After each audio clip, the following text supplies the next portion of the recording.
Wanita dakwa diserang selepas dedah. Latar belakang aktivitis Rohingya Noor Azizah. Sebelum kita melangkah jauh, yang belum lagi subscriber, apa kata anda subscriber dan tekan butang loceng untuk notifikasi video selanjutnya? Isu melibatkan aktivis Rohingya, Noor Azizah nampaknya masih belum reda.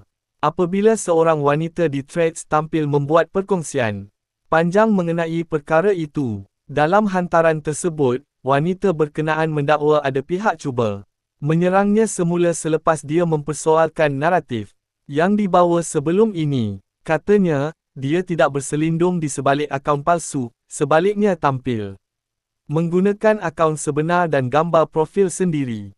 Menerusi perkongsian itu, wanita berkenaan berkata dia sedar ada dua akaun yang cuba mempertikaikan semula cerita yang dikongsikan mengenai keluarga Azizah. Namun, apa yang menarik perhatian ramai adalah apabila dia menegaskan dirinya tidak berselindung atau menggunakan identiti palsu. Ketika bersuara dalam isu ini, saya ingin katakan bahawa saya berada di sini menggunakan akaun sebenar. Saya dengan gambar profil sebenar. Saya tidak bersembunyi di sebalik profil palsu, katanya.